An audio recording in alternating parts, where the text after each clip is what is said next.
Sa mundong ito, ang sangkatauhan ay nasa bingit ng pagkalipol dahil sa mga mapanganib na nilalang na tinatawag na 17 Beast. Ang tanging sandata laban sa mga halimaw na ito ay ang dog weapons, na ginagamit ng mga bayani. Isang araw, isa sa mga bayani ang humaharap sa kanyang huling laban sa digmaan. Nagawa niyang talunin ng halimaw na kilala bilang Ibon Kankle, ngunit ang lahat ng enerhiyang ginamit niya sa laban ay nagdulot ng matinding pinsala sa kanyang katawan. Habang sumasabog ang Ibon Kankle sa naglalagablab na apoy, ang katawan ni William K. Mitch ay naging bato dahil sa isang sumpa. Subalit, makalipas ang 500 taon, siya ay muling nabuhay bilang ang nag-iisang natitirang tao sa mundo. Isang araw, habang naglalakad si William sa lungsod, napansin niya ang isang dalaga na nadapa. Agad siyang tumakbo upang saluhin ito bago bumagsak sa lupa. Nagtipon ang mga tao sa paligid upang tingnan ang nangyari, ngunit imbes na tulungan ang babae, sila'y nagpakita ng pagkasuklam dahil wala itong animal features. Humingi ng paumanhin si Stolinote Seniorius kay William sa gulong kanyang naidulot, ngunit sinabi ni William na wala itong problema. Tinanong niya kung bago lang ba si Stolly sa lungsod. Inamin ni Stolly na ito ang kanyang unang beses sa lugar na ito, kaya't ibinigay ni William ang kanyang hood upang matakpan ang kanyang mukha at inilayo siya mula sa mapanghusgang mga tao patungo sa isang eskinita. Dinala niya ito sa isang tindahan at binilhan ng sombrero para maitago ang kanyang walang balahibong mukha. Ngunit bago pa makapagpasalamat si Stolly, pinutol na ni William ang usapan at sinabing, ang lugar na ito ay hindi maganda. Dagdag pa niya, ang pagkain dito ay mas malala pa sa Britain, ang crime rate ay mas mataas pa sa Gotham, at kung hindi ka mukhang tulad nila, malaki ang tsansang ma-hold up ka. Nag-alok si William na ihatid si Stolly sa daungan upang makaalis siya sa lungsod. Pinahalagahan ni Stolly ang kabutihan ni William, ngunit sinabi niyang may isang lugar pa siyang gustong puntahan bago siya umalis. Hiniling niya kay William na ipakita sa kanya ang daan patungo roon. Pumayag si William na maging gabay ni Stolly dahil wala rin naman siyang ibang gagawin. Ngunit pareho silang walang ideya kung saan pupunta, kaya't halos agad silang naligaw. Sa kabila nito, may mabuting naidulot ang pagkaligaw, nakita ni Stolly ang magagandang bahagi ng lungsod at nagkaroon sila ng kaunting kasiyahan. Pagkalipas ng maraming oras, narating din nila ang pinakamataas na lugar sa lungsod. Ang dahilan kung bakit gusto ni Stolly pumunta rito ay dahil matagal na niyang pinapangarap na makita ang ganitong tanawin. Nagpasalamat siya kay William sa paggawa ng araw na ito na espesyal para sa kanya. Sa wakas, maaari na siyang umalis ng walang panghihinayang. Ngunit biglang napansin ni William ang tatlong armadong lalaki sa likuran nila. Mukhang naroon sila para kay Stolly, tumingin si Stolly sa huling pagkakataon sa paglubog ng araw bago humarap kay William upang magpasalamat sa isang napaka-memorable na araw. Pagkatapos nito, lumapit siya sa mga lalaking dumating para sa kanya. Kita ni William na may kakaiba sa sitwasyon, ngunit mas pinili niyang huwag makialam at iwasan ang gulo ng iba. Kinagabihan, pumunta si William K. Mitch sa pub upang makipagkita sa kaibigan niyang si Greek. Tinanong niya kung kamusta na ang isa pa nilang kasama, si Anria, ngunit sa kasamaang palad, sinabi ni Greek na nagkamali si Anria kaninang umaga at nakain siya habang nasa ibabaw ng lupa. Walang nasabi si William at humingi siya ng paumanhin sa pagbanggit nito. Sinabi naman ni Greek na wala siyang dapat ipagpaumanhin dahil bilang mga salvagers, tanggap nila na ang kamatayan ay bahagi ng kanilang trabaho sa paghahanap ng kayamanan. Bagamat nag-aalala pa rin si William, sinubukan ni Greek na pasayahin siya sa pamamagitan ng pagbabahagi ng magandang balita. Mayroon daw siyang bagong trabaho at nais niyang sumama si William. Sa simula, naging interesado si William, ngunit nang banggitin ni Greek na ito'y may kaugnayan sa militar, agad siyang nawalan ng gana. Pilit na sinabi ni Greek na maganda ang oportunidad na ito upang kumita ng malaking pera, ngunit sinabi ni William na na-appreciate niya ang malasakit ni Greek, subalit ayaw niyang kumuha ng panibagong trabaho. Alam ni Greek na pinapasan pa rin ni William ang pagkakonsensya mula sa kanyang nakaraan, kaya't hindi nito mahanap ang lakas ng loob upang maghanap ng kaligayahan. Ngunit pinaalala niya kay William na kailangang matutunan nitong magpatuloy sa kanyang buhay. Dahil sa pagiging mapilit ni Greek, napapayag si William na tanggapin ang trabaho. Tinanong niya ang mga detalye, at excited na ipinaliwanag ni Greek na napakadali ng trabaho, maging caretaker lamang ng ilang espesyal na sandata sa isang military warehouse. Bagamat parang kainahinala ang tunog nito, napagpasyahan na ni William na tanggapin ang trabaho. Kinagabihan, dumating siya sa isla kung saan gagampanan ang kanyang tungkulin bilang caretaker. Habang naglalakad siya patungo sa bodega, bigla siyang inatake ng isang batang babae gamit ang stick.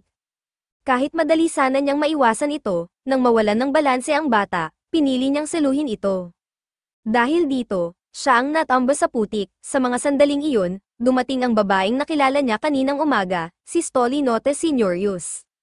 Gulat na gulat siya nang makita si William doon. Pareho silang maraming tanong sa isa't isa, ngunit basang-basa at marumi si William kaya't nais muna niyang maglinis. Dinala siya sa bodega at nagkaroon ng pagkakataong maligo. Subalit, habang iniinspeksyon ang lugar, napansin niyang masyadong maganda ang bodega para tawaging warehouse. Pagkatapos niyang maligo, lumabas siya at sa kanyang pagkabigla, naghihintay sa labas ng pinto si Nefren Rock-Ins-Anya. Sinubukan niyang magkunwari na hindi niya ito nakita, ngunit masaya siyang niyakap ni Nefren, tuwang-tuwa na makita ulit si William. Ayaw sanang makasama ni William si Nefren, ngunit malas niya dahil nagtatrabaho rin ito sa lugar na iyon.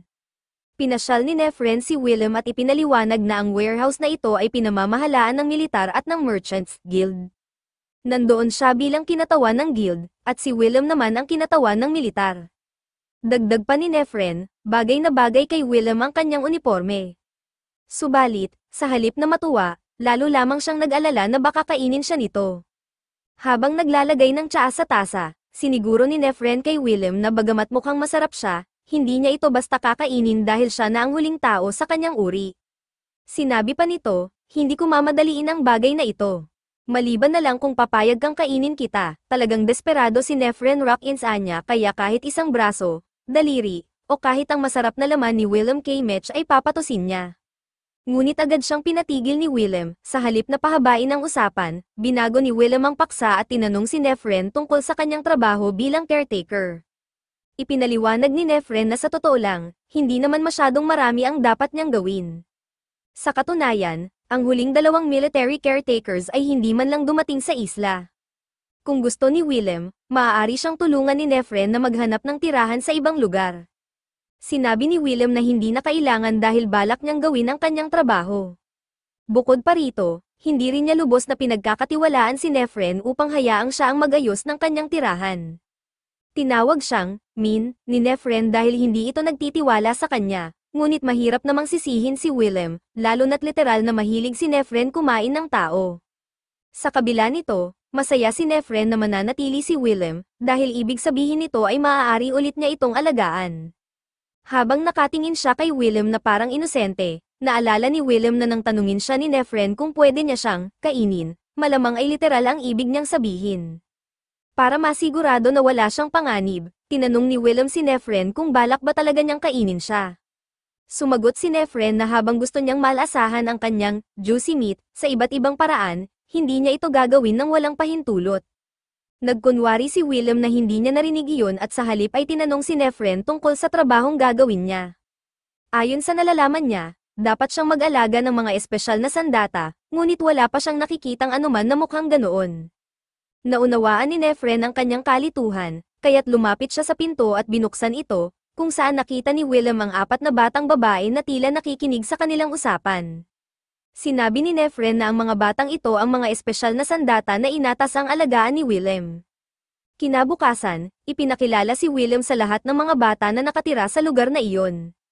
Habang tinitingnan niya sila, nagtataka siya kung kailan naging legal ang child labor dahil hindi niya maintindihan kung paano naging military weapons ang mga bata.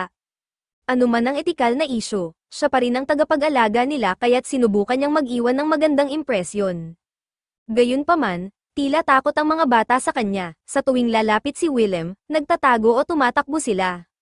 Bigla na lang, si Nefren ay tumikim sa kanyang pisngi at sinabing, ang seryosong ekspresyon mo kasi, nagmukha kang napakasarap. Kahit medyo nakakagulo ang kilos ni Nefren, nagbigay ito ng ideya kay William kung paano niya makukuha ang loob ng mga bata. Pumunta siya sa kusina, at sumunod ang mga bata upang tingnan kung ano ang ginagawa niya. Laking gulat nila nang makita nilang magaling magluto si William. Pagkatapos niyang magluto, inabot ni William K. Mech ang isang kutsara kay Kutori Nota Senioles upang tikman ang niluto niya, ngunit sobrang nahihiya ito kaya't si Nefren Rock-Ins-Anya na lang ang tumikim. Tuwang-tuwa si Nefren sa lasa at sinabing napakasarap nito. Tagumpay ang unang hakbang ng plano ni William, kaya't dumiretso na siya sa ikalawang hakbang, gumamit siya ng kanyang espesyal na sarsa upang gumawa ng masarap na puding para sa mga bata. Nagustuhan ng mga bata ang dessert, at kung dati ay iniiwasan nila si Willem, ngayon ay halos mag-uunahan silang lumapit sa kanya. Ilang sandali pa, nasa labas si Willem at pinapanood ang mga bata habang naglalaro. Habang hinahabol ang bola, nahulog si Alea Leia sa isang bangin. Walang pakialam ang mga kaibigan niya, kaya't si Willem na ang tumakbo pababa upang tingnan kung ayos lang siya. Hindi maitatangging malubha ang kalagayan ni Alea, ngunit nagawa pa rin niyang tumawa ng awkward tungkol sa halos ikinasawi niya. Naglakad pa siya, paika-ika, para kunin ang bola sa kabila ng matinding concussion. Napansin ni Willem na tila may kakaiba sa mga batang ito. Matapos gamutin ang sugat ni Alea, hinarap niya si Nefren upang humingi ng paliwanag. Tinanong ni Nefren kung sigurado ba siyang gusto niyang malaman ang katotohanan, dahil kapag nalaman niya ito, hindi na niya titingnan ang mga batang iyon sa parehong paraan tulad ng dati. Alam na ni Willem ang tungkol sa 17 beasts na nagkalat sa ibabaw ng lupa, kaya't dinala siya ni Nefren sa basement kung saan nakatago ang mga sandatang ginagamit laban sa mga halimaw na iyon. Nanlaki ang mata ni Willem sa nakita niya, ang mga sandatang ito ay dog weapons, ang parehong mga armas na ginamit ng mga human braves noong mga nakaraang siglo. Subalit, ang tanging makakagamit ng dog weapons ay mga tao. Ipinaliwanag ni Nefren na halos lahat ng buhay sa ibabaw ng lupa ay nilipol ng mga halimaw, kasama na ang sangkatauhan. Dahil dito, napilitang lumipat ang mga natitirang species sa mga lumulutang na isla. Sa normal na kalagayan, wala nang makakagamit ng dog weapons. Ngunit ipinaalam ni Nefren na ang mga batang iyon ay isang espesyal na uri ng mga fairies na tinatawag na leprechauns. Sa loob ng napakahabang panahon, ginaya ng mga leprechauns ang mga tao hanggang sa halos magmukha na silang tao. Dahil dito, nagkaroon sila ng kakayahang gamitin ang dog weapons. Upang maging epektibong sandata, pinalaki ang mga batang ito nang walang pakialam sa kanilang sariling buhay, handa silang magmarcha patungo sa kamatayan anumang oras. Ipinaalam kay Willem K. Mitch na sina Kut-Ori Noteseni Olis at Isaiah Maemiya ay nasa isang misyon sa kasalukuyan. Dahil nag-aalala siya sa kanila, pumunta siya sa daungan upang hintayin ang kanilang pagbabalik. Sa kabutihang palad, bumalik ang dalawa ng ligtas. Ngunit habang mukhang ayos lang si Isaiah, si Kut-Ori ay walang malay. Binuhat ni Willem si Kut-Ori pauwi, at nang magising ito sa wakas, nagulat siyang makita si Willem na nakaupo sa tabi ng kanyang kama. Tinanong niya kung bakit siya naroon, ngunit sagot ni Willem, bilang caretaker, natural lamang na alagaan niya siya. Iginiit ni Kut-Ori na hindi kailangang abalahin pa ni Willem ang sarili niya sa pag-aalaga sa kanya, lalo na't hindi na rin magtatagal ang kanyang buhay. Nagtanong si Willem kung ano ang ibig niyang sabihin, at ipinaliwanag ni Kut-Ori na sa loob ng 5 araw, ang Island 15 ay aatakehin ng isang beast. Karaniwan, hindi nakakaabot ang mga beast sa alinmang Sky Islands. Ngunit ang halimaw na ito ay may kakayahang maglabas ng bahagi ng katawan nito upang umatake sa mga isla sa kalangitan. Tinanong ni Willem kung paano niya nasigurong aatake ito sa loob ng 5 araw. Ipinaliwanag ni Kut-Ori na, matapos ang daan-daang taon ng pakikipaglaban sa mga beasts, nakabuo na ang mga tao ng mga paraan upang hulaan ang kanilang mga galaw. Sa pamamagitan ng paggamit ng kanyang dog weapon sa pinakamataas na lakas, makakalikha si Kut-Ori ng sapat na enerhiya upang pasabugin ang sarili at dalhin ang halimaw sa kanyang pagkasawi. Bagamat hindi niya gusto ang ideyang ito, nararamdaman niyang kinakailangan ito upang masigurong walang ibang magdurusa o mamamatay. Humiling si Kut-Ori kay Willem ng huling kahilingan bago siya mamatay. Bigla niyang sinabi na gusto niya ng halik, napagtanto niyang nasabi niya iyon ng malakas kaya't dali-dali siyang bumaligtad sa hiya. Sinabi niya na ayaw na niyang makipag-usap pa, ngunit ibinalik siya ni Willem sa pagkakahiga at, tulad ng kanyang kahilingan, hinalikan siya sa noo. Kahit isang simpleng halik lamang ito, halik pa rin. Lubhang nagulat si Kut-Ori na halos hindi niya naramdaman ang halik kaya't balak niyang humiling ng isa pa, ngunit bago pa niya masabi ito, ibinaligtad na siya ni Willem at dahan-daang tinanggal ang kanyang pang-itaas. Ipinaliwanag ni Willem na ang dahilan ng panghihina ni Kut-Ori pagkabalik ay dahil gumamit siya ng labis na venom, na naging sanhi ng pananakit ng kanyang mga kalamnan. Sinabi niyang isang maayos na masahe ang makakabawas nito. Pagkatapos makatulog ni Kut-Ori Noteseni Olis, pumunta si Willem K. Mitch sa records room upang maghanap ng anumang impormasyon na maaaring makatulong kay Kut-Ori na mabuhay sa kanyang misyon. Ngunit ang lugar na ito ay magulo at walang kaayusan, kaya tiyak na tatagal ang kanyang paghahanap. Habang abala si Willem sa trabaho, napansin ni Nefren Rockins Anya ang kanyang ginagawa at nagpasya siyang tulungan ito sa paghahanap. Pagsapit ng umaga, nagising si Kotori at agad na nakaramdam ng ikalawang alon ng hiya matapos niyang maalala kung paano niya hiningi kay Willem na halikan siya kahapon. Sa kabila ng cringe, nagpasya siyang bumangon mula sa kama. Habang palabas na siya ng pinto upang hanapin si Willem, sinabi ng ilang bata na si Willem ay natutulog kasama si Nefren. Bagamat teknikal na totoo ito, ang kanilang pagkakasabi ay medyo maling naiparating, dahil si Willem ay hinayaan lamang matulog si Nefren sa kanyang kandanggan matapos itong magpuyat buong gabi para tulungan siya. Tinanong ni Kotori kung ano ang ginagawa nila doon, kaya ipinaliwanag ni Willem na naghahanap siya sa mga records ng paraan upang mapigilan si Kotori na pasabugin ang sarili sa kanyang misyon. Ang narinig niyang ito ay labis na ikinagalit ni Kotori. Sinabi niya kay Willem na hindi niya kailangan ng awa nito. Ito lamang ang nakikita niyang paraan upang talunin ang halimaw, at buo na ang kanyang desisyon na gawin ito. Napansin ni Willem na hindi siya makukumbinsi ni Kotori, kaya't iminungkahi niyang mag-training match sila. Nagulat si Kotori sa kanyang mungkahi ngunit pumayag din sa huli, bagamat binalaan niya si Willem na ang mga tulad niyang fairy lamang ang may kakayahang gumamit ng dog weapons ng maayos. Hindi pinansin ni Willem ang babala kaya nagsimula ang laban. Plano ni Kotori na tapusin ang laban sa isang hampas, ngunit isang segundo pa lang ang lumipas ay napasubsob na siya sa lupa. Paulit-ulit siyang umatake, ngunit patuloy lamang na ipinapakita ni Willem ang kanyang kakayahan habang nagbibigay ng lektura tungkol sa dog weapons. Ipinaliwanag ni Willem na ang mga ito ay espada, hindi mga self-destruct bomb. Ang katotohanang lumalaban si Kotori gamit ang sandatang ito nang hindi marunong gumamit ng espada ay nakagugulat para sa kanya. Sinabi ni Willem na pwede naman niyang labanan ang halimaw sa normal na paraan imbes na gamitin ang sarili bilang pampasabog.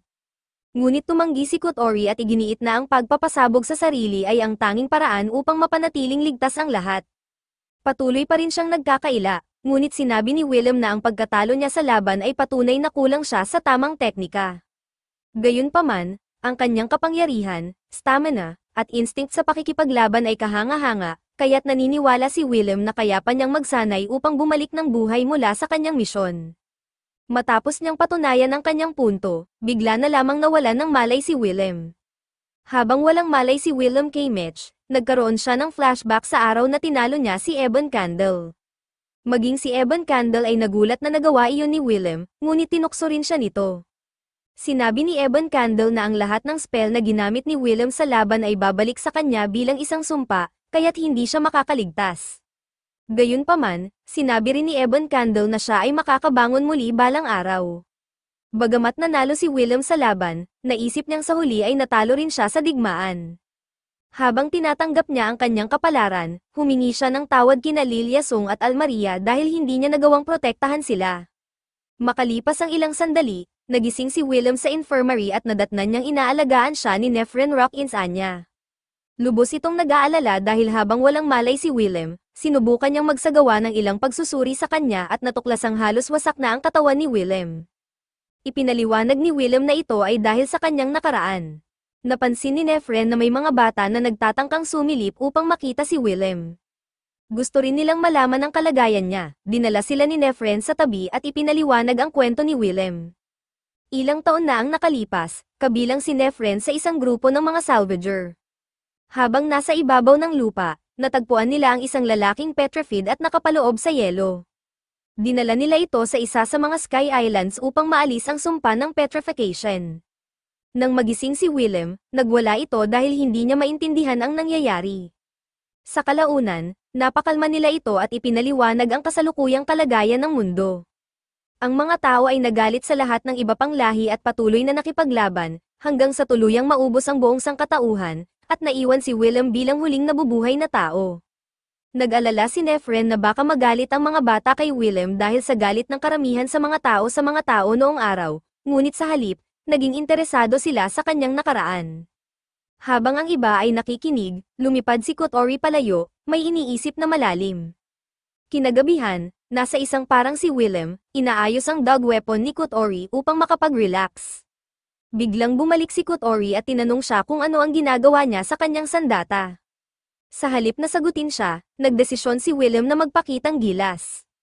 Dinismantle niya ang dog sword para sa tunang at ipinaliwanag na ang maliliit na piraso nito ay mga talisman na pinagtagpi-tagpi upang maging isang espada. Bagamat karamihan sa mga talisman ay tila walang silbi, katulad ng pagtuturo ng direksyon patungong hilaga, pag-iwas sa bangungot, o pagprotekta laban sa pagkasunog, ang tunay na lakas nito ay nagmumula sa kakayahan ng tagapagdala na pag-isahin ang mga talisman upang makalikha ng mga bagong epekto. Sinabi ni Kotori kay William na handa na siyang matutunan ang paraan niya ng pakikipaglaban. Tuwang-tuwa si William sa narinig kaya nag-alok siya ng kasunduan. Sinabi niya kay Kotori na kung lalakas siya at babalik ng buhay mula sa kanyang misyon, gagawin niya ang anumang hilingin nito. Sa narinig, tumuwid si Kotori at tila may sasabihin, ngunit alam na ni William kung ano iyon kaya agad niyang sinabi na hindi siya pwedeng humiling ng anuman na masyadong personal. Medyo nadismaya si Kotori, ngunit naisip niya ang isa pang kahilingan. Sinabi niya kay William na kung makabalik siya ng buhay, gusto niyang gumawa ito ng cake para sa kanya. Ngunit kailangan ni Kotori ang tulong ni William upang matiyak na mabubuhay siya, at masayang pumayag si William na sanayin siya. Lumipas ang 2 linggo simula nang umalis si Kotori at ang iba pang mga bata sa kanilang misyon, ngunit wala pa rin silang naririnig na balita tungkol sa mga ito. Nagsisimula ng mag-alala si William na baka namatay sila sa labanan. Napansin ni Nefren ang pagkabalisa ni William, kaya upang matanggal ito, nag-alok siya ng maliit na gawain para sa kanya. Isa sa mga bata, si Tiet, ay kailangang sumailalim sa isang routine check-up sa Corn of Duca General Hospital. Pumunta si William at Tiet sakay ng isang airship patungo sa Corn of Duca Island. Isang buong araw ang biyahe, ngunit pagdating nila roon, tuwang-tuwa si Tiet dahil mahilig siya sa bagong lugar. Tinanong ni William si Tiet kung gusto niyang mag-sightseeing dahil hindi naman siya madalas pumunta roon. Tumanggi si Tiet, sinabing seryoso ang biyahe kaya hindi niya gagawin ang isang bagay na kasing simple ng paglilibot. Ngunit alam ni William na nagkukunwari lamang siyang maging adulto kaya't gumawa siya ng kompromiso. Sinabi niyang nais niyang tingnan ang lugar habang naglalakad papunta sa ospital. Natuwa si Tiet sa narinig, kaya't sinimulan nilang tahakin ang scenic route. Habang naglalakad, pinapansin ni Tiet ang bawat landmark na nadaanan nila. Nakita nila ang isang fountain na may alamat na nagsasabing ang mga magkasintahang dumadalaw dito ay magiging masaya sa loob ng 5 taon. Ngunit tila hindi ito gumana para sa lalaking kakatanggap lang ng sampal. Bigla nilang narinig ang isang kaguluhan mula sa palengke. Nagpunta sila roon at nakita ang 2 tulisan na sinisira ang stall ng isang rabbit. Paulit-ulit silang sumisigaw tungkol sa annihilation, ngunit ayaw makialam ni William. Nang tumakbo ang mga tulisan upang takasan ang mga pulis, tinapilok lang sila ni William upang mahuli at saka iniwan para sa mga awtoridad. Palubog na ang araw kaya sinabi ni William kay Tiet na kailangan na nilang pumunta sa ospital. Bagamat medyo nadismaya si Tiet na natapos na ang kasiyahan, sinarili niya ito at nagpunta sa kanyang pagsusuri. Habang ini-examine si Tiet, nilapitan si William ng doktor at sinabi na walang anumang kakaiba kay Tiet. Magandang balita ito, ngunit hindi pa rin alam ni William kung ano ang layunin ng check-up, kaya't nagtanong siya para sa paliwanag. Ipinaliwanag ng doktor na hindi lahat ng fairies ay may kakayahang gumamit ng dog weapons. Ang mga nakakapag-ising ng kakayahang ito ay dinadala sa ospital para sa pagsusuri at tunang upang maging fairy soldiers. Makalipas ang ilang sandali, natapos ang check-up ni Tiet, ngunit kailangan niyang manatili roon ng magdamag upang sumailalim sa tunang, anuman ang ibig sabihin nito. Sinabi ng nurse kay William na matatapos ang proseso kinabukasan ng tanghali. Tinanong ni William si Tiet kung magiging maayos siya mag-isa. Sinabi ni Tiet na hindi kailangang mag-alala si William tungkol sa kanya, ngunit curious siya kung saan matutulog si William dahil hindi siya maaaring manatili sa ospital. Sinabi ni William na may espesyal na rest house para sa mga opisyal tulad niya. At dahil ang pagiging caretaker niya ay naglalagay sa kanya sa mataas na ranggo sa militar, siya ay itinuturing na isang technical officer. Kasama ng ranggong ito ang pribilehiyo ng pagkakaroon ng napakagandang kwarto sa lokal na military base. Nanatili si William K. Mitch sa rest house ng gabing iyon, at kinabukasan, naghanda siyang sunduin si Tiet mula sa ospital. Habang papalabas siya ng military base, aksidente niyang nabangga ang isang babaeng aso. Maliwanag na isang aksidente lamang iyon, kaya't sinubukan niyang magpatuloy sa kanyang lakad, ngunit pinigilan siya ng babae. May hinihiling ito, gusto niyang malaman kung matutulungan siya ni William na makipag-ugnayan kay Limskin dahil may mahalaga siyang kailangang pag-usapan kasama nito. Sinabi ni William na kasalukuyang nasa misyon si Limskin kasama si Ori at ang iba pang mga bata upang labanan ang isang beast. Dagdag pa niya, isang magic barrier ang itinayo sa lugar ng laban kaya't imposible ang anumang komunikasyon. Biglang narinig nila ang mga sundalong nagkakagulo. May balita silang natanggap tungkol sa misyon, at sa pagkagulat ni William, sinabi nilang bigo ang misyon. Napaluhod si William, napuno ng luha ang kanyang mga mata habang iniisip na si Ori at ang iba ay malamang na namatay sa labanan. Subalit, kahit na nabigo ang misyon, lumabas na buhay pa rin si Ori at ang iba pa. Nang makita sila ni William, mabilis siyang tumakbo upang yakapin si Ori. Sa labanang iyon, nagbunga ng husto ang pagsasanay na ibinigay ni William kay Ori. Dominado niya ang labanan sa sarili niyang kakayahan, kaya mukhang magiging matagumpay ang misyon. Ngunit, biglang lumitaw ang pangalawang beast na mas malakas kaysa sa una. Dahil dito, inutusan ni Limskin ang lahat na umatras at idineklara ang misyon na isang pagkabigo. Walang paraan upang manalo sa puntong iyon, ngunit tumanggi si Ori na sumuko. Nangako siya kay William na mananalo siya at babalik ng buhay. Habang papalapit siya upang harapin ang beast, nagsimula siyang makakita ng nakakakilabot na mga pangitain na nagpahinto sa kanya. Sa huli, napilitan silang umatras, at kinailangang pabagsakin ang buong isla upang mapuksa ang halimaw. Bagamat bigo ang misyon, masaya si William na ligtas silang lahat. Pinuri ni Limskin ang pagsasanay na ibinigay ni William kay Ori, na nagdulot ng malaking pagbabago sa kanyang kakayahan sa labanan. Ngunit hindi masaya si Ori tungkol dito, pakiramdam niya ay siya ang responsable sa pagkabigo ng misyon. Iniisip niya na maaaring naligtas ang isla kung ginawa na lang niya ang orihinal niyang plano na pasabugin ang sarili. Gayunpaman, itinuro ni Nefren na kahit ginawa iyon ni Ori, ang ikalawang beast na lumitaw ay magpipilit pa rin sa kanila na talikuran ang isla. Ang lahat ng nakaligtas ay ang pinakamahusay na posibleng resulta. Napagtanto ni Ori na tama si Nefren, ngunit bigla niyang napansin ang isang bagay, tinanong niya kung bakit nakaupo si Nefren sa kondongan ni William mula pa kanina.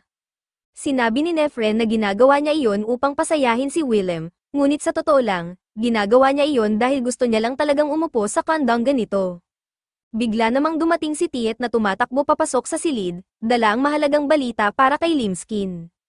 Ipinakita niya ang isang liham mula sa isang grupo na tinatawag na Annihilation Knights.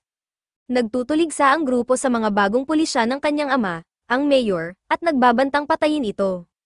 Ang mayor ay nagtatrabaho sa paggawa ng mga batas na nagbabawal sa diskriminasyon batay sa lahi ng isang tao. Ngunit kinamumuhian ng Annihilation Knights ang ideyang ito, kaya handa silang gawin ang lahat upang mapigilan ito. Hiningi ni Fear ang tulong ni Limskin upang pigilan ang Annihilation Knights, ngunit sinabi ni Limskin na hindi niya sila matutulungan. Ang kanyang posisyon bilang isang mataas na opisyal ng militar ay nangangahulugan na hindi siya maaaring makialam sa anumang alitang pampulitika. Gayunpaman, sinabi niya na may kakilala siyang maaaring makatulong, si William K. Mitch. Tiningnan niya si William at magsisimula sanang hilingin ang tulong nito, ngunit pinutol agad siya ni William, sinabing ayaw niyang gawin ito. Nagmakaawa si Fear kay William na pag-isipang muli ang desisyon, ngunit hindi siya pinansin ni William at nagpatuloy sa kanyang lakad patungo sa ospital upang sunduin si Tiet. Habang sinusundan siya ni Fear, patuloy itong nangungumbinsi kay William na tulungan siyang pigilan ng Annihilation Knights.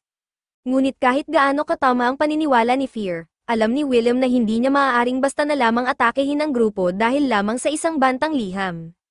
Sa huli, nakarating silang lahat sa ospital upang sunduin si Tiet. Mukha namang maayos si Tiet, ngunit labis siyang na-trauma sa dami ng karayom na ginamit sa kanya sa pagsusuri. Dahil may oras pa bago dumating ang kanilang airship, nagpa siya si William na ipagpatuloy ang kanilang paglilibot upang masiyahan pa si Tiet. Samantala, patuloy pa ring sumusunod si Fear sa kanila. Bagamat nais pa rin niyang kumbinsihin si William na tulungan siya, masigasig siyang ipakita ang kagandahan ng lungsod, kaya't imbes na humiling ng tulong, nag-alok siya na maging gabay nila sa paglilibot sa Corn of Duca. Habang ipinapakita ni Fear ang mga tanawin ng lungsod, napansin ni William na may sumusunod sa kanila. May masama siyang kutob tungkol dito kaya tinanong niya si Fear kung maaari silang pumunta sa isang lugar na mas tahimik. Hindi alam ni Fear kung bakit gusto nilang pumunta sa isang di popular na lugar, ngunit sumang-ayon siya at dinala sila sa isang lumang wishing well sa isang eskinita. Pagdating nila roon, lumitaw ang mga taong sumusunod sa kanila, ang Annihilation Knights. Sinabi nilang naroon sila upang kidnapin si Fear at gamitin siya bilang panakot sa mayor upang mapilit itong magbitiw sa pwesto. Hindi maaaring kumilos si William kanina dahil kulang ang ebidensyang magbibigay katwiran sa pag-atake. Ngunit ang pagtatangkang kidnapin si Fear sa gitna ng araw ay sapat na dahilan para kumilos. Isa-isang pinabagsak ni William ang mga miyembro ng Annihilation Knights at iniwan silang lahat upang maaresto ng pulisya. Sa wakas, nalutas na ang problema sa Annihilation Knights. Pagkatapos nito, nagtungo si William at ang mga bata sa port upang makauwi. Ngunit sa pintuan, may naghihintay na lalaki kay William. Sinabi ng lalaki na may nais makipagkita kay William. Tumanggi si William dahil wala siyang interes sa anumang pagpupulong sa kasalukuyan, ngunit nang banggitin ng lalaki ang pangalang Song, napilitan si William na tanggapin ang imbitasyon. Pagkatapos ng mahabang biyahe, sa wakas ay nakabalik na rin ang mga bata sa kanilang tahanan. Masayang-masaya si Nefren Rockins Anya na makita silang ligtas at buo, imbes na pira-piraso. Ngunit si Kotori no Teseni Oles ay hindi mukhang masaya. Plano sana niyang sorpresahin si William sa pamamagitan ng pag-uwi ng ligtas, ngunit nasira na ang sorpresa, at ngayon ay wala pa siya upang ipagdiwang ito kasama niya. Samantala, ang dakilang mago na si Suwong ay dinala sa silid pulong at sinabihan na may naghihintay na lalaki roon na may kakayahang magton ng dog weapons. Hindi ito pinaniwalaan ni Suwong sa una, dahil tanging isang lalaki lamang ang may kakayahang gawin iyon, at matagal na itong patay. Ngunit sa kanyang matinding pagkagulat, nakita niyang nakaupo sa harap niya ang lalaking iyon, si William K. Mitch. Masaya si William na makita si Suwong matapos ang napakaraming taon, at maraming tanong si Suwong na nais niyang sagutin. Kaya't naupo sila upang magkwentuhan at maghabol ng balita sa isa't isa. Ipinaliwanag ni William na siya ay naging bato sa ibabaw ng lupa sa loob ng 500 taon. Natagpuan siya at muling binuhay, gayunpaman, nais malaman ni William kung paano pa rin nabubuhay si Suwong matapos ang 500 taon. Ipinakita ni Suwong ang isang masa ng madilim na enerhiya na umiikot sa kanyang dibdib, kung saan naroon dapat ang kanyang puso. Ayon kay Suwong, sa araw ng kanilang huling labanan, siya at si Aiza ay parehong napatay. Ngunit bago siya tuluyang namatay, naglagay siya ng sumpa sa kanyang sarili upang manatiling buhay. Ngayon, hindi na siya maaaring mamatay sa sugat o katandaan, ngunit hindi na rin niya matatawag ang sarili niyang isang tao. Sa kabila ng kanyang kalagayan, masaya si Suwong sa kanyang buhay at ayaw niyang maawa sa kanya si William. Masaya si William na buhay pa rin ang matalik niyang kaibigan, ngunit labis siyang nagulat na si Aiza, sa lahat ng tao, ang namatay sa labanan. Sigurado siyang kung may sino mang makakaligtas sa sakunang iyon, ito na sana si Aiza. Noong bata pa sila, sina William, Suwong, at Aiza ay halos hindi mapaghiwalay. Masaya si William na nagkaroon siya ng pagkakataong magbalik tanaw kasama ang isang matalik na kaibigan, ngunit nag-aalala si Suwong kung ano ang gagawin niya kay William ngayon. Si William ang tanging tao na may kakayahang magton ng dog weapons, kaya't siya ang perpektong kandidato para sa papel ng caretaker. Gayunpaman, gusto sana ni Suong na bigyan siya ng mas mataas na posisyon sa militar. Hindi masyadong interesado si William sa kanyang posisyon sa militar, kaya't sinabi niyang kailangang maghintay si Suong hanggang sa susunod dahil may pangako siya kay Kotori na kailangang tuparin. Plano niyang bumalik sa lalong madaling panahon upang maisakatuparan ito. Ngunit bago makaalis si William, sinabi ni Suwong na may nais siyang ipakilala sa kanya. Kaya't kinaladkad niya si William patungo sa Island 2. Samantala, sa kanilang tahanan, patuloy na pinahihirapan si Kotori ng mga nakakatakot na mga pangitain, at tila lumalala ang mga ito. Sa Island 2, ipinakilala ni Suwong kay William ang isang bungo na tila walang katawan. Sa una, nalito si William, ngunit di nagtagal, napagtanto niyang iyon ay ang parehong Ebon Candle na napatay niya 500 taon na ang nakalilipas. Sinimulan ni Ebon Candle ang isang mahabang masamang monologo matapos niyang makilala si William K. Mitch, ngunit hindi nakikinig si William. Sinabi niya kay Ebon Candle na laktawan na ang mahabang usapan at sabihin na lang kung bakit siya bumalik bilang isang bungo. Ipinaliwanag ni Ebon Candle na may kakayahan siyang mag-resurrect, ngunit nang talunin siya ni William, ang buong katawan niya ay naging abo, kaya't wala na siyang natira kundi ang kanyang bungo. Simula nang mabuhay muli, ginamit ni Ebon Candle ang kanyang kapangyarihan ng walang tigil upang panatilihing lumulutang ang mga isla. Dahil dito, wala siyang pagkakataong buuin muli ang kanyang katawan. Sa tulong ng pinagsamang lakas ni Ebon Candle at Suwong, nagawa nilang itaas ang ilang mga isla sa kalangitan upang magbigay ng ligtas na lugar para sa mga tao na makaligtas mula sa mga halimaw. Sa kabutihang palad, nanatili pa rin sa ere ang mga isla sa loob ng nakalipas na 500 taon. Ngunit ngayon na bumalik na si Willem, hindi na kailangang tumakas ng mga tao. Kung maituto ni Willem ang lahat ng dog weapons, magagamit nila ang buong lakas ng mga ito upang talunin ang mga halimaw at muling mabawi ang ibabaw ng lupa, kahit pa kailangan nilang gumamit ng maraming fairy soldiers. Hindi nagustuhan ni Willem ang huling sinabi ni Suwong. Bigla niyang hinawakan si Suwong sa leeg at tinanong kung siya ang nakaisip na gamitin ang mga fairy girls bilang pampasabog sa laban. Sa depensa ni Suwong, sinabi niyang wala siyang ibang pagpipilian. Ang mga fairy lamang ang may kakayahang gumamit ng dog weapons, at bagamat totoo iyon, hindi pa rin sang-ayon si Willem sa ideyang ituring ang mga fairy bilang disposable weapons. Ipinaliwanag ni Suwong na ang mga fairy ay hindi tunay na buhay sa una pa lang. Mayroon siyang necromancy skill na nagbibigay ng katawan sa mga multong may natitirang pagsisisi. Bilang mga multo, wala silang takot sa kamatayan, kaya't sila ang perpektong kandidato upang gumamit ng dog weapons. Gayunpaman, kung gumamit sila ng sobrang lakas ng sabay-sabay, maaaring bumalik ang kanilang mga alaala ng kanilang malungkot na nakaraan, na magdudulot ng pagkasira ng kanilang isipan. Coincidentally, sa sandaling iyon, isang ulat ang dumating na nagsasabing bumalik ang mga alaala ni Kotori no Tesenioles, na nagresulta sa pagiging brain dead niya. Agad na umalis si Willem upang puntahan si Kotori, at nang makarating siya, natuklasan niyang totoo ngang wala na sa tamang ulirat si Kotori. Sinisi niya ang sarili dahil hindi niya natupad ang pangako niya sa kanya. Samantala, sa loob ng sirang isipan ni Kotori, hinarap niya ang kanyang nakaraang sarili na nagngangalang Elk. Sa puntong iyon, nawala na ang lahat ng pag-unawa niya kung sino siya o kung bakit nais pa niyang mabuhay. Sa normal na kalagayan, tiyak na maglalagalag na lamang siya sa lugar na iyon magpakailanman. Gayunpaman, naalala niya ang pangako niya kay Willem, na hindi niya hahayaan ang sariling mamatay.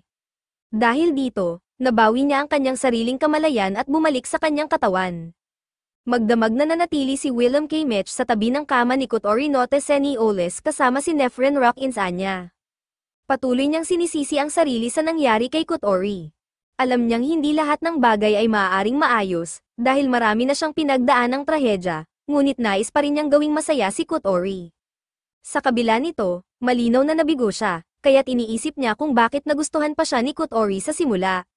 Sa sandaling iyon, narinig niya ang boses ni Kotori, sinasabing marami siyang dahilan kung bakit gusto niya si Willem. Siya ang unang taong tumulong sa kanya nang sila ay unang nagkakilala. Siya rin ang unang nagpakita ng paraan ng pakikipaglaban na hindi nangangailangan ng pagsasakripisyo ng buhay. At higit sa lahat, siya ang unang taong minahal niya. Hindi makapagsalita si Willem sa narinig, ngunit labis siyang natuwa na maayos na si Kotori kaya't niyakap niya ito. Bumuhos naman ng luha si Kotori. Kinabukasan, sinimulan ni Willem ang pagsasanay sa ilang mga bata sa bakuran, habang si Kotori ay tila medyo mas maayos na ang lagay. Ngunit napansin nilang nagsimulang magbago ang kulay ng kanyang buhok. Samantala, sa isa sa mga barkong panaktik sa ibabaw ng lupa, dalawang fairy soldiers, sina Muff at Ron, ang nasa kanilang silid. Habang nagbabasa si Ron ng isang lumang aklat na natagpuan nila sa kanilang ekspedisyon, nabasa niyang ang mga tao ay hindi dapat umiiral sa mundong ito. Ayon sa aklat, sila ay dinala dito ng mga Diyos, sa kalaunan, ang mga tao ang lumikha ng mga halimaw sa kanilang maling hangarin, na nagdulot ng pagkasira ng ibabaw ng mundo. Ngunit hindi na mabasa pa ni Ron ang natitirang bahagi ng aklat dahil hindi niya ganap na nauunawaan ang lumang wika ng mga tao. Biglang may kumatok sa pinto, at nagulat silang makita si Greg, na nagpakilalang isang salvager. Balik sa bodega, masaya ang lahat na makita si Kotori na hindi na isang vegetable. Gayunpaman, dahil ito ang unang pagkakataon na may fairy na nakabawi mula sa isang mind break, nais ni Nefren na magsagawa ng ilang pagsusuri. Nagpatakbo siya ng ilang pagsusuri sa dugo ni Kotori, ngunit kahit pagkatapos nito, hindi niya maipaliwanag ang nangyayari. Tinanong ni Kotori kung may mali sa kanya, ngunit sinabi ni Nefren na wala namang problema sa kanyang katawan. Gayunpaman, sa ginawang silver blood test na nakadidiskubre ng mga espiritu, walang naging reaksyon ang dugo ni Kotori. Sa normal na kalagayan, bilang isang fairy, dapat agad na maging itim ang kanyang dugo sa pagsusuri. Ngunit dahil walang reaksyon, sinabi ni Nefren na, ayon sa agham, si Kotori ay hindi na isang fairy.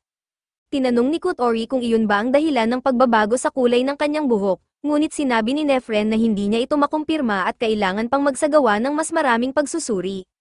Gayunpaman, tiniyak niya kay Kotori na malusog ang kanyang katawan. Sinabi rin niya kay Kotori na iwasang gumamit ng dog weapon sa ngayon dahil hindi nila alam kung anong magiging reaksyon ng kanyang katawan dito. Naiintindihan ito ni Kotori, ngunit hindi niya alam kung ano ang gagawin niya sa sarili kung hindi siya maaaring lumaban. Nagbigay ng suhestyon si Nefren na subukan niyang gawing mas malapit sa kanya si Willem. Pagkatapos ng lahat, halos umamin na siya ng pag-ibig kagabi. Kung nais niyang manatili si Willem sa tabi niya magpakailanman, kailangan niyang magpatuloy sa pagpapahayag ng damdamin. Sinunod ni Kotori ang payo at nagsimulang mag-aral ng mga gawaing bahay, umaasang mapapalapit siya kay Willem at maipapakita dito na isa siyang wife material. Samantala, si Willem at Nefren ay nagtungo sa isang pagpupulong kasama si Limskin. Si Limskin ay kasalukuyang suspendido dahil sa nabigong pagtatangkang ipagtanggol ang kanilang misyon. Gusto niyang pag-usapan kung ano ang gagawin sa mga responsibilidad ni Kotori. Sa ngayon, hindi na maituturing si Kotori bilang isang fairy ayon sa genetika, ngunit ayon sa protocol ng militar, siya ay nasa aktibong tungkulin pa rin, kaya't magkakaroon ng problema kung tatawagin siya muli sa aksyon. Tinanong ni Nefren kung may magagawa si Limskin upang tanggalin si Kotori sa roster sa ngayon. Sinabi ni Limskin na normal na kaya niya iyon, ngunit kung may utos mula sa isang mas mataas ang ranggo kaysa sa kanya, wala siyang magagawa. Biglang nagkaroon ng ideya si Willem, tinanong niya si Limskin at Nefren kung kilala nila ang dakilang mago na si Suwong. Sinabi nilang kilala ito ng lahat, dahil siya ang may pinakamataas na kapangyarihan sa militar. Kaya iminungkahi ni Willem na si Nefren ay magsulat ng ulat na partikular na binabanggit ang pangalan niya, at hilingin na bigyan siya ng buong autoridad sa mga desisyon tungkol kay Kotori. Sigurado si Willem K. Mitch na papayagan ni Suwong ang kanyang kahilingan upang muling makuha ang kanyang tiwala. Gayunpaman, nananatili ang problema ng paghahanap ng kapalit ni Kotori no Teseni Oles, dahil hindi kayang harapin ni na Isaiah Maemiya at Ren ang mga banta ng mag-isa, at ang iba pang mga bata ay hindi pa handa para lumaban. Ipinaalam ni Nefren Rock-ins Anya kay Willem na may dalawa pang active duty fairies, sina Muff at Ron, ngunit kasalukuyan silang naka-assign bilang security sa isang salvage ship. Samantala, habang sinusuri ang kalagayan ni Muff at Ron, makikitang ang salvage group na kanilang binabantayan ay inaatake ng isang halimaw. Sinubukan ng mga regular na sundalo na barilin ang halimaw, ngunit wala itong epekto. Isa-isa silang pinapatay ng halimaw, sanay na si Greek sa mga halimaw na ganito, kaya't hinayla niya ang isa sa mga sundalo sa likod ng cover at binalaan itong manahimik, dahil ang halimaw na ito ay tumutugon sa tunog at galaw. Sinabi niyang kung mananatiling ganap na tahimik ang lahat, magiging ligtas sila. Sa kasamaang palad, ang tanga nilang kapitan ay nagpasya na paandarin ang barko upang iwanan ang mga salvager at tumakas. Ngunit, ang pagpapagana ng barko ay lumikha ng malakas na ingay at galaw, na agad nakakuha ng atensyon ng halimaw. Nakakagulat na ang halimaw ay tumubo ng mga braso upang makapagsimula ng isang boxing match laban sa barko. Sa kabutihang palad, naabutan ito ni Muff at ginamit ang kanyang dog weapon upang gawing pira-piraso ang halimaw. Bagamat karamihan sa crew ay nakaligtas, ang kanilang barko ay ganap na nasira, kaya't stranded sila sa ibabaw ng lupa hanggang dumating ang tulong. Sa positibong panig, sinabi ni Greek sa mga bata na hindi nila kailangang mag-alala tungkol sa mga halimaw sa ngayon, dahil ang halimaw na iyon ay isang fourth-class beast, at ang mga ganoong uri ng halimaw ay hindi karaniwang namumuhay malapit sa isa't isa. Balik sa kalangitan, inutusan si Willem na pumunta sa Island 45 upang mabrief tungkol sa sitwasyon. Ipinaalam sa kanya na naaprubahan na ang isang rescue mission upang sagipin ang salvage crew, at kailangan niyang magpadala ng isang ferry soldier para tumulong. Gayunpaman, ang transport ship na karaniwang ginagamit para sa ganitong misyon ay kasalukuyang nire-renovate at tatagal pa ng 15 araw bago ito magamit. Tinanong ni Willem kung bakit hindi na lang gumamit ng mas maliit na barko upang agad na sagipin ang crew. Ipinaliwanag ng kanyang superior na ang crew ay binubuo ng mga salvagers na may dalang napakaraming mahahalagang relics at antiques mula sa mga guho ng tao, kaya kailangan ng malaking barko upang madala silang lahat pabalik. Alam ni Willem na hindi niya makukumbinsi ang kanyang superior na magbago ng desisyon, ngunit ipinaalala niya na kung maghihintay pa ng 15 araw, mas mataas ang tsansa na maatake ang crew ng mga halimaw. Sumagot ang superior na may 2 ferry soldiers naman sa crew, kaya dapat nilang maprotektahan ang lahat, kahit pa ang ibig sabihin nito ay isakripisyo ang sarili nila. Labis na nagalit si Willem nang marinig niyang tinatrato ng kanyang superior ang mga fairy na parang walang halaga ang buhay nila. Ngunit pinanatili niya ang kanyang composure at nagtanong kung maaari siyang humiling ng pabor. Pagkatapos ng pulong, lumabas si Willem upang makipagkita kay Kotori, na naghihintay sa kanya. Sinabi niya na ay padadala niya si Nefren sa rescue mission ngunit sasama siya ng personal sa pagkakataong ito. Pagod na si Willem sa pagpapadala ng mga bata sa mga mapanganib na sitwasyon nang wala siya. Bukod dito, may isa pang dahilan kung bakit nais niyang sumama, natagpuan ng salvage team ang isang dog weapon na may kakayahang panatilihin ang isipan ng gumagamit nito sa perpektong kondisyon. Alam ni Willem na hindi aaminin ni Kotori, ngunit napapansin niyang ang mind break na kanyang naranasan ay nag-iwan ng pangmatagalang epekto. Walang nakakatiyak kung kailan ito maaaring lumala, kaya nais niyang gamitin ang espada upang tulungan siya. Masaya si Kotori na nag-aalala si Willem para sa kanya, ngunit ayaw niyang hayaan itong ipagsapalaran ang kanyang buhay ng mag-isa. Kaya't sinabi niya na sasama siya sa misyon. Mahigpit na tumanggi si Willem, dahil ayon sa genetika, hindi na isang fairy si Kotori, kaya't hindi siya maaaring lumaban. Bukod dito, walang paraan na papayagan ng kanyang superior na sumama si Kotori sa misyon. Kinahapunan, nakuha ni Kotori no Teseni Oles ang pahintulot na sumama kay Willem K. Mech sa misyon. Labis ang tuwa niya tungkol dito, ngunit sinabi ni Willem na ang tanging dahilan kung bakit siya pinayagan ay dahil inakala ng kanyang superior na si Kotori ay kasintahan niya. Nang ipinakilala niya si Kotori, naisip ng kanyang superior na nais niya itong isama para sa ilang malisyosong kasiyahan. Hindi gusto ni Willem ang ganitong maling pag-intindi, ngunit sinabi ni Kotori na wala siyang problema rito at masaya siyang gawin iyon para kay Willem kung hihilingin niya. Agad siyang pinatigil ni Willem. Kinabukasan, maagang nagluluto ng almusal si Kotori sa kusina habang si Willem naman ay natutulog pa sa library. Dumating si Isaiah upang gisingin siya, binalaan siyang mahuhuli siya sa almusal kung hindi siya agad bumangon. Nagising si Willem ngunit sa kanyang paggalaw, aksidente niyang natumba si Nefren Rockins Anya mula sa kanyang ibabaw, dahil natutulog pala ito sa kanya. Nang malaman ni Kotori na natutulog si Willem kasama si Nefren muli, nagalit siya. Depensang sinabi ni Willem na si Nefren ay palihim na damapa sa kanya habang natutulog siya, kaya hindi niya alam na nandoon ito. Ngunit alam ni Kotori na hindi iyon totoo, dahil kahit sa tulog, kayang maramdaman ni Willem ang anumang banta. Ibig sabihin, sinadya niyang hayaan si Nefren na lumapit sa kanya. Hindi maintindihan ni Willem kung bakit napakalaking isyu nito. Sinabi niya na si Nefren ay hindi mapanganib, ngunit tinanong siya ni Kotori kung papayagan ba niya si Nefren kung ito ay si Nigel. Sinagot ni Willem na iba ang sitwasyon kay Nigel dahil may tunay na panganib na kainin siya nito. Kung ganoon, tinanong ni Kotori kung ano ang gagawin niya kung siya ang lumapit kay Willem sa ganoong paraan. Ayaw magsinungaling ni Willem, kaya't sinabi niyang dahil isa siyang babae, siguradong magugulat siya at itataboy ito palabas ng silid kaagad. Sa kabila ng sagot na iyon, ikinatuwa ni Kotori ang narinig. Nalito si Willem kaya't humingi siya ng payo kay Nefren. Sinabi ni Nefren na masaya si Kotori dahil iniisip siya ni Willem bilang isang babae, na nangangahulugang may tsansa siya bilang karibal ni Nefren sa pag-ibig. Lalong nalito si Willem, dahil sinabi niyang walang namamagitan sa kanila ni Nefren. Ngunit inamin ni Nefren na gusto niya si Willem, at bilang isang troll, tugma ang kanilang lahi para magsimula ng pamilya.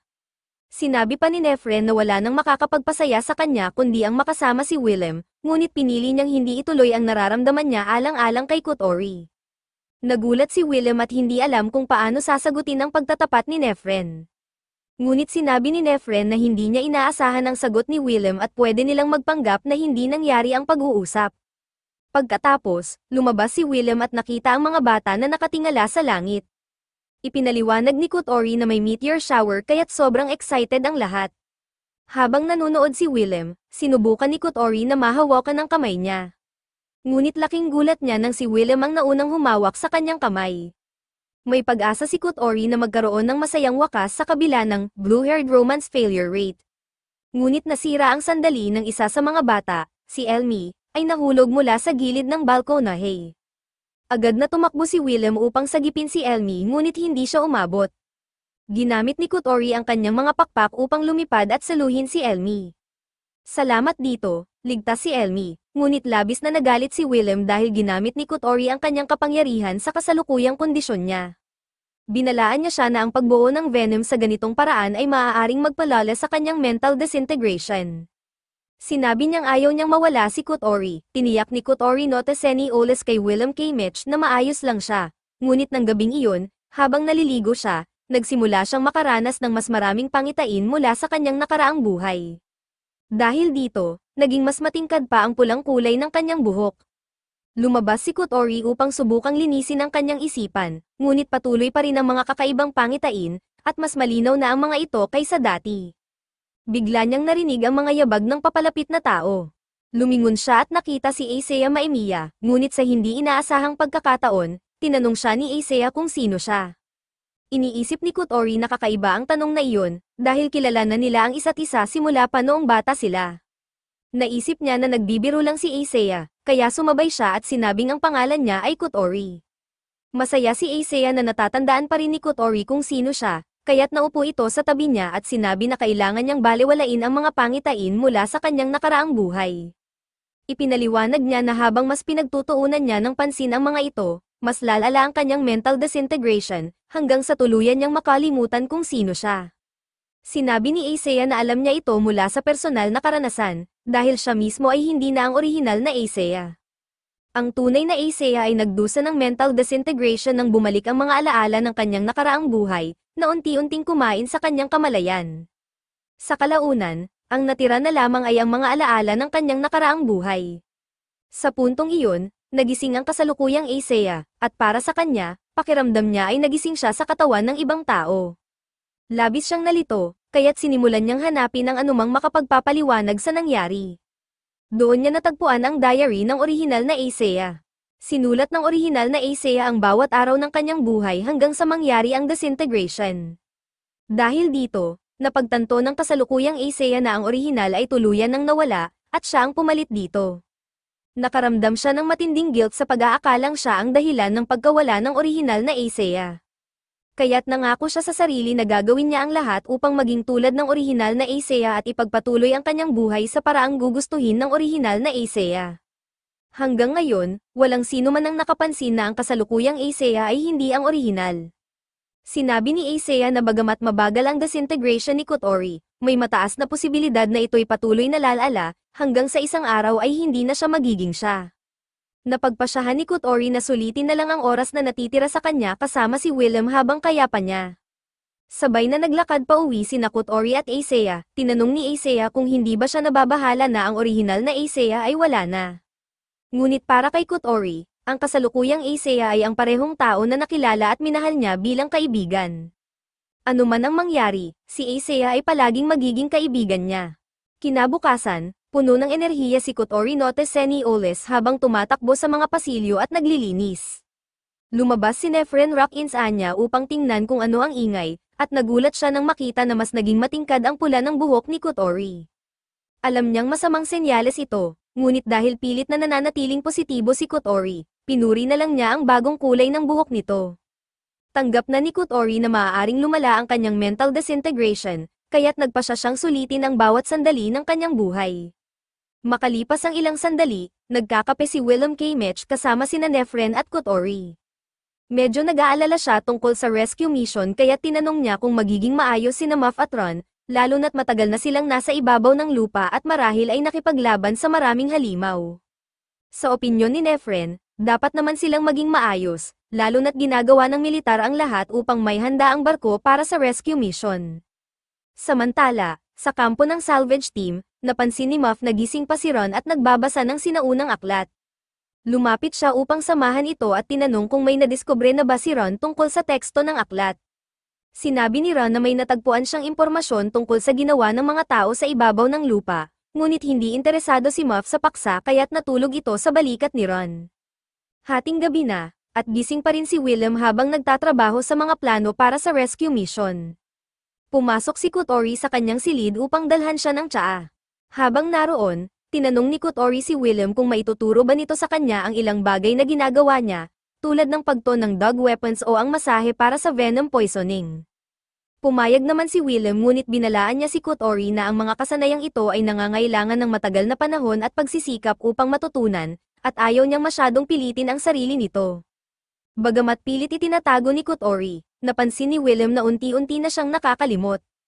Nakakalimutan niya ang maliliit na bagay tulad ng mga pangalan o mga nakaraang usapan. Ngunit sigurado si Willem na kapag nakuha na niya ang dog weapon na lapid, mapipigilan niya ang tuluyang pagkasira ng isipan ni Kotori. Kinabukasan, handa na ang barko, naghanda sina Willem, Nefren, at Kotori para sa rescue mission. Pagdating nila sa kampo ng salvage team, sinalubong nila sina Muff at Ron. Habang inaakay ang mga nasugatang miyembro ng crew papunta sa rescue ship, naghahanda na si Willem at ang grupo para sa susunod nilang hakbang. Binati ni Ron sina Nefren Rockins Anya at Kotori Noteseni Oles dahil matagal na rin mula nang huli silang magkita. Masaya siyang makita silang muli, ngunit medyo nagtataka siya sa bagong kulay ng buhok ni Kotori at sa presensya ng isang estranghero kasama nila. Ito ang unang pagkakataon na nakita niya si Willem K. Mitch, kaya't ipinakilala ni Willem ang sarili bilang bagong caretaker ng ferry warehouse. Dahil wala si Willem na anumang katangiang hayop, naisip ni Ron na baka isa siyang troll tulad ni Nefren, o baka asawa pa nga nito. Ngunit itinaman ni Willem ang kanyang sinabi at ipinaalam na isa siyang tao. Hindi makapaniwala si Ron na si Willem ay tunay na tao. Ayaw ni Willem na sayangin ang oras sa pagpapaliwanag, kaya't binago niya ang usapan at sinabing may nais siyang gawin para sa kanila. Ilang minuto ang nakalipas, nakahiga na si Muff sa isang mesa habang minamasahe siya ni Willem upang matulungan siya sa venom poisoning na nakuha niya mula sa laban. Gustong-gusto ito ni Muff, ngunit si Ron ay tumutol at ayaw niyang makita ang kaibigan na hinahawakan ni Willem. Ngunit makalipas ang ilang sandali, si Ron na mismo ang minamasahe ni Willem. Kahit gusto niyang pigilan ito, hindi niya maitago ang kasiyahan sa ginhawang dulot ng masahe. Sa sobrang tuwa, napapaungol siya ng hindi naangkop, na ikinalito at ikinadisturbo ni Willem. Pagkatapos ng masahe, pinasalamatan ni Muff si Willem dahil mas magaan na ang kanyang pakiramdam. Si Ron naman, bagamat ayaw aminin, inamin na epektibo ang teknik ni Willem, ngunit sinabi niyang hindi na niya papayagan itong mangyari muli. Napansin ni Willem na nahihirapan si Ron na magtiwala sa kanya. Ipinaliwanag ni Ron na iyon ay dahil tao si Willem, ang species na nagpakawala ng 17 beasts sa mundo. Natural lamang na hindi niya magustuhan si Willem, matapos lumitaw ang mga beasts, halos nawasak ang tanawin ng mundo sa loob lamang ng ilang linggo. Ngunit hanggang ngayon, walang nakakaalam kung paano napakabilis magparami ng mga beasts o kung paano sila unang lumitaw. Posibleng isa silang nabigong bioweapon na ginawa ng mga tao, ngunit kung ganoon ang kaso, tiyak na may ginamit na host upang likhain sila. Sinabi ni Kotori na ironic ang sitwasyon, ang mga beasts ay bioweapons na ginawa upang makipaglaban, katulad ng dahilan kung bakit nilikha ang mga fairies. Ang pagkakaiba lamang ay ang mga fairies ay nakikipaglaban upang talunin ang mga beasts. Ngunit sinabi ni Ron na hanggat hindi niya nalalaman ang buong katotohanan tungkol sa mga beasts at sa papel ng mga tao sa kanilang paglikha, hindi niya magagawang magtiwala kay Willem. Umalis siya, at bilang kanyang kaibigan, sumunod si Muff. Ayaw maghintay buong araw ni Willem, kaya't sinabi niyang nais niyang pumunta sa mga nasirang lugar upang makita ang sitwasyon doon. Ngunit mahigpit niyang ipinagbawal kay Kotori na sumama, dahil ayaw niyang mapagod ito ng husto. Hindi natuwa si Kotori, ngunit nangako siyang mananatili sa barko dahil iginigiit ni Willem. Habang wala si Willem, napadaan si Kotori sa isang silid kung saan naglalaro ng poker ang ilang sundalo. Nakilala siya ng mga sundalo bilang secretary officer ni Willem, at sa militar, may kakaibang interpretasyon ang posisyong iyon. Nagsimula silang magbiro na si Kotori marahil ay magbibigay kay Willem ng espesyal na treatment mamayang gabi. Samantala, pagdating ni Willem sa base camp, naabutan niya si Greek na sumisigaw sa kanyang superior. Ang superior ay nagpadala ng malaking grupo ng tao upang mangolekta ng mas maraming bagay mula sa mga guho, ngunit hindi maintindihan ng superior kung bakit galit na galit si Greek tungkol dito. Ipinaliwanag ni Greek na tuwing may grupo na higit sa 7 tao ang pumupunta sa expedition, wala ni isa sa kanila ang bumabalik ng buhay. Gayunpaman, hindi pa rin kumbinsido ang superior at sinabing mas mahalaga ang mga bagay na maaaring makuha nila kaysa sa isang silly superstition. Alam na ni Willem K. Mitch na walang paraan upang ma-recall ang expedition squad, kaya sinabi niya kay Greek na hayaan na lang ito at maghanda sakaling may mangyaring masama. Pagbalik ni Willem sa barko, sinuri niya kung ang dog weapon na hinahanap niya ay nakatago doon. Pagdating niya, nakita niyang abala si Kotori Noteseni Oles sa paglilinis. Dahil sa kanyang sipag, nagustuhan siya ng mga sundalo. Mukhang masaya si Kotori, kaya't nagpa siya si Willem na iwan siya roon habang siya naman ay maghahanap ng dog weapon. Bigla, isang napakalakas na lindol ang yumanig sa lugar. Naging alerto ang lahat, ngunit si Kotori ay lalo pang naapektuhan dahil nag-trigger ito ng isang alaala mula sa kanyang nakaraang buhay. Nakita niya ang pangalang, Lilia, na sumulpot sa kanyang isipan. Nag-flashback si Kotori sa kanyang buhay bilang elk sa isang blangkong silid, kung saan biglang sumulpot ang bayani na si Lilia. Laking gulat ni Elk kaya tinanong niya si Lilia kung sino siya at bakit siya naroroon. Ang bawat salitang binibitawan ni Elk ay tila nagdudulot ng matinding sakit kay Lilia, ngunit sinabi ni Lilia na naroroon siya upang patayin si Elk at iligtas ang mundo. Nagising si Kotori makalipas ang ilang sandali, naaalala pa rin niya kung sino siya, kaya't sinubukan niyang magpanggap na walang nangyari at nagpatuloy sa kanyang pang-araw-araw na gawain. Dinalhan niya si Willem ng pagkain dahil abala ito sa paghahanap sa cargo hold buong araw. Ngunit nang dumating siya roon, nakita niyang abala si Willem sa pagton ng sandata ni Nox. Napansin ni Willem si Kotori at sinabi sa kanya na natagpuan na niya ang lapid dog weapon. Kailangan pa niyang mag-tinker dito upang masigurong ligtas itong gamitin ni Kotori, ngunit sa sandaling magawa niya ito, hindi na nila kailangang mag-alala tungkol sa kanyang disintegration. Gayunpaman, may ibang bagay na nagpapalubag ng loob ni Willem. Habang sinusuri niya ang espada ni Nox, napansin niyang walang problema dito. Ang dog weapon na ito ay kilala bilang Kinslayer, na tanging kayang pumatay ng mga nilalang na kaugnay ng mga tagalikha nito, in short, mga tao lamang. Ngunit nagtataka si Willem kung paano nagawa ni Nox na gamitin ang Kinslayer upang patayin ang mga beasts. Ang espada ay literal na hindi kayang manakit ng sino mang hindi tao. Sa puntong iyon, nataman si Willem ng isang kakilakilabot na realization, ang mga beasts ay maaaring mga tao. Kung nagagawa ng Kinslayer na hiwain ang mga beasts, nangangahulugan ito na sila ay mga tao na naging halimaw. Ang kaalamang ang kanyang lahi ang direktang responsable sa lahat ng paghihirap at kaguluhan sa mundong ito ay lubos na bumigat sa kalooban ni Willem.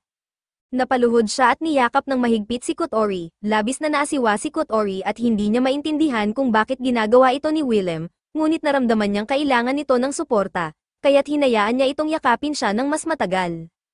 Ang sandaling ito ay nagbigay ng kaliwanagan kay Willem. Mula nang siya'y muling mabuhay mula sa petrification, nabuhay siya ng walang malinaw na layunin. Ngunit binigyan siya ni Kotori ng tahanang uuwian, ng taong poprotektahan, at ng taong nais niyang pasayahin. Nangako si Willem na gagawin niyang masaya si Kotori anuman ang mangyari. Tiningnan niya siya sa mga mata at tinanong kung sasamahan siya nito magpakailanman. Kinabukasan, nagising si Kotori at sinubukang bumalik sa kanyang normal na gawain, ngunit hindi niya maalis sa isipan ang panukala ni Willem. Masigla siya ngunit hindi maalis ang pag-iisip tungkol dito. Makalipas ang ilang oras, naglalakad sila ni Willem, at napansin niyang napaka-awkward ng usapan sa pagitan nila matapos ang nangyari kahapon. Sa wakas, binali ni Willem ang katahimikan at sinabi kay Kotori na seryoso siya sa pag-aalok ng kasal. Ngunit sinabi ni Kotori na alam na niya iyon, at tiniyak niya kay Willem na palagi siyang nasa tabi nito, magpakailanman. Bago pa sila makapagsalita pa ng higit, tinawag sila ni Greek. Sinabi niyang may gusto siyang ipakita sa kanila, ayon sa alamat, ang mundong ito ay dating tirahan ng mga Diyos, ngunit lahat sila ay nawasak matapos nilang subukang lipulin ang sangkatauhan. Ang unang Diyos ay si Carmen Lake, kasunod si Jade Nail, at ang huli ay si Ebon Candle. Napagtanto nila na si Ebon Candle ay isa sa mga Diyos. Ipinahayag ni Willem Ketch na siya ang pumatay kay Ebon Candle, ngunit hindi naniniwala si Greek. Bagamat malakas si Willem, iniisip ni Greek na imposibleng maging isang Godslayer ito. Pansamantala, iniba na lang ni Greek ang usapan at sinabing may iba pa siyang gustong ipakita kay Willem. Dinala niya ito sa mga guho ng isang bahay, at base sa sinabi ni Willem dati, ito ang kanyang tahanan noong bata pa siya. Nagsimulang magkaroon si Willem ng mga flashback mula sa nakaraan, ang mga tao at lugar na iniwan niya. Napuno siya ng matinding pagsisisi dahil hindi na siya nakabalik sa kanila. Bigla, nagsimula na namang magkaroon ng mga pangitain si Kotori no Teseni Oles, at parang may tumatawag sa kanya. Ngunit ang pinagmumulan nito ay tila nanggagaling mula sa ilalim ng lupa. Napansin ni Greek at Willem na may kakaiba kay Kotori, kaya tinanong nila kung maayos lang siya. Ngunit sa susunod na segundo, gumuho ang lupa sa ilalim ng kanilang mga paa, at nahulog silang lahat sa hindi kilalang lugar.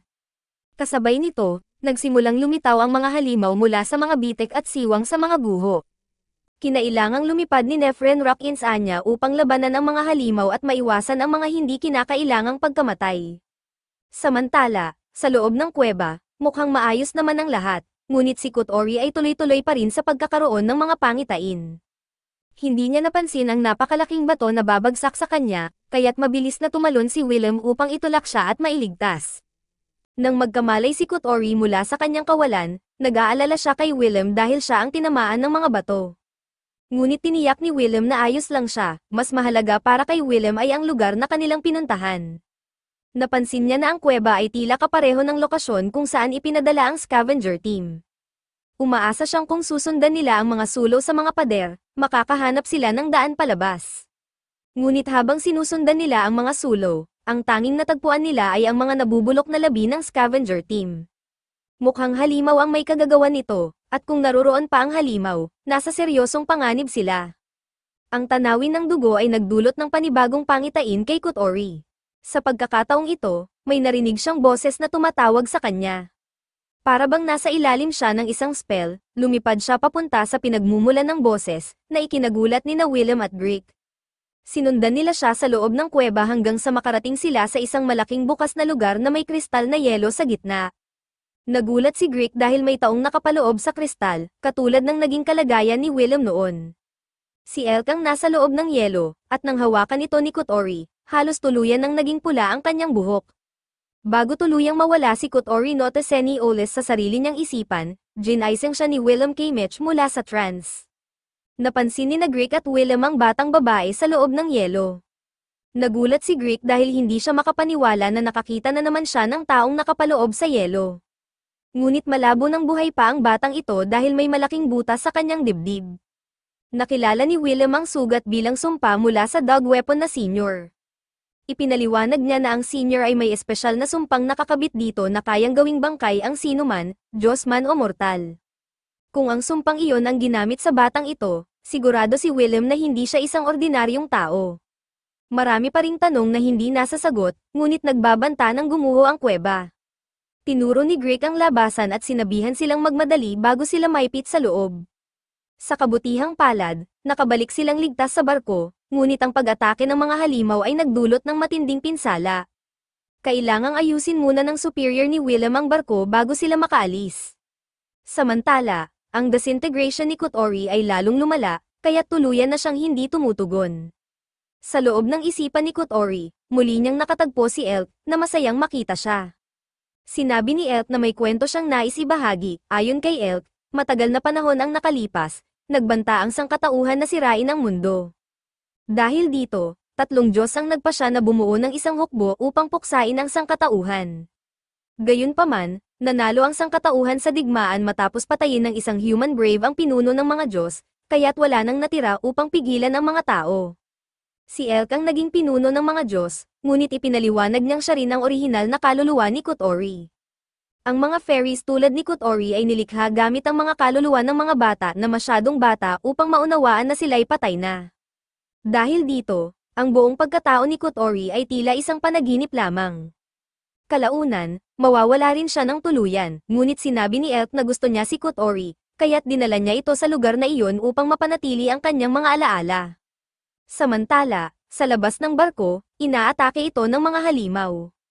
Sina Muff at Ron ay napilitang harapin ang mga ito, ngunit mas marami ang mga halimaw kaysa sa inaasahan nila. Mukhang hindi na sila makakaligtas ng buhay. Sa kabutihang palad, matagumpay na naayos ng superior ni Willem ang makina ng barko at sinabihan ang lahat na maghanda para sa agarang paglipad upang makatakas. Ngunit sa kasamaang palad, nakapasok ang mga halimaw sa loob ng barko. Sinubukan nilang lumaban gamit ang mga baril, ngunit isang sundalo ang agad nabutas ang dibdib, at mukhang ganoon din ang mangyayari sa iba pa. Sa kabutihang palad, dumating si Nefren Rock-ins Anya at pinutol ang mga galami ng halimaw. Mabilis niyang hinarap ang lahat ng sumunod na atake bago tuluyang hatiin ang halimaw. Ngunit pagkatapos ng laban, napaluhod siya sa sobrang pagod.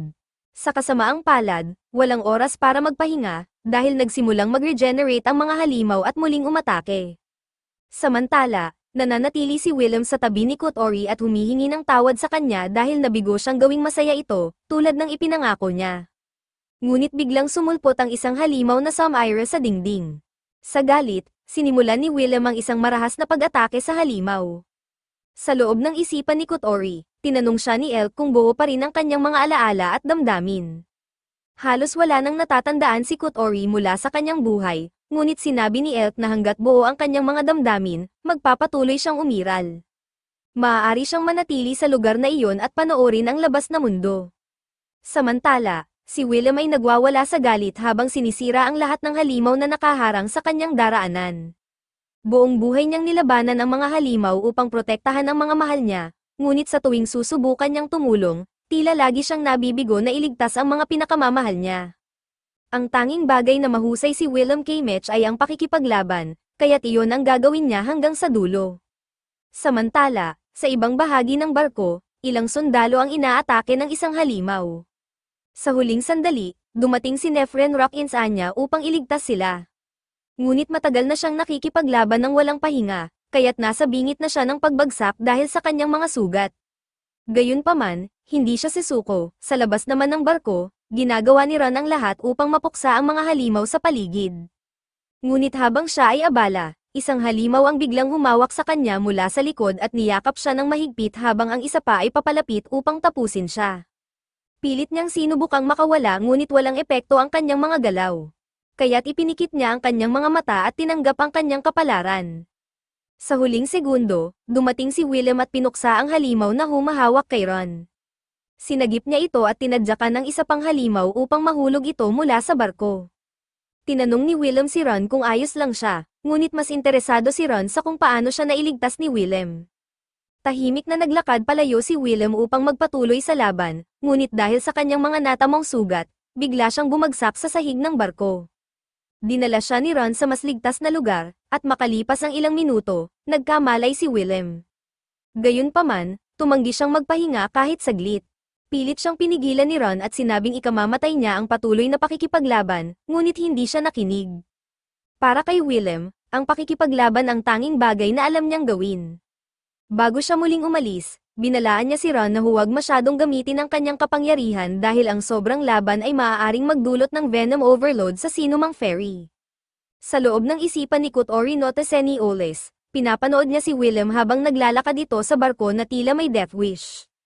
Ayaw niya ang ganitong nangyayari kaya't sinabi niya kay Elk na may nais siyang hilingin. Alam na ni Elk ang sasabihin ni Kotori, kaya agad itong tumanggi. Sinabi ni Kotori na nangako siya kay Willem na palagi siyang nasa tabi nito. Bukod dito, may mahalaga siyang sasabihin sa kanya. Pilit siyang pinigilan ni Elk, dahil kung babalik siya sa mundo, tuluyan siyang maglalaho, kasama ang kanyang mga alaala at damdamin. Bagamat natatakot si Kotori sa ideya ng tuluyang pagkawala, mas kinatatakutan niya ang ideya na si Willem ay mamamatay ng mag-isa. Kaya't sa kabila ng lahat, pinili niyang bumalik sa kanya. Samantala, sa labas ng barko, patuloy pa rin sa laban si Nefren ngunit ang build-up ng venom sa kanyang katawan ay nagdudulot na ng disintegration. Nataman siya at napadapa sa isang kahon, alam niyang wala na siyang pag-asang mabuhay kaya't itinaas niya ang venom sa pinakamataas na antas at pinatay ang halimaw sa harapan niya.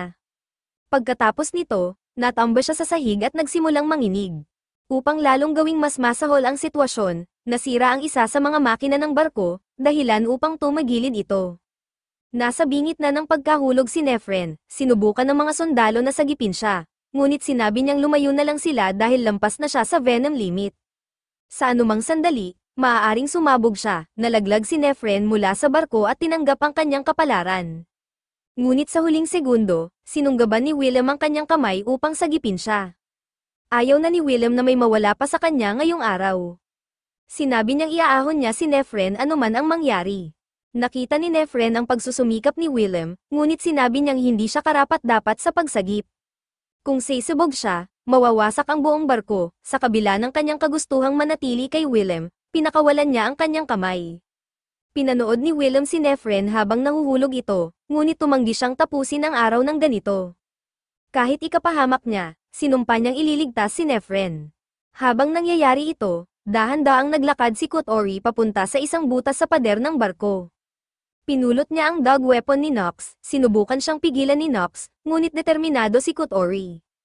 Handa niyang tanggapin ang kamatayan dahil naranasan na niya ang tunay na kasiyahan sa piling ni Willem. Wala nang mahalaga pa, tumalon siya mula sa barko at lumipad papunta kina Willem at Nefren. Sa huling segundo bago sila bumagsak, ginamit niya ang kanyang mga pakpak upang bawasan ang impact ng kanilang pagbagsak. Ligtas si Willem at Nefren, ngunit wala ng oras para mag-usap. Patuloy pa rin ang horde ng mga halimaw, ginamit ni Kotori ang dog weapon at sumugod para sa huling laban.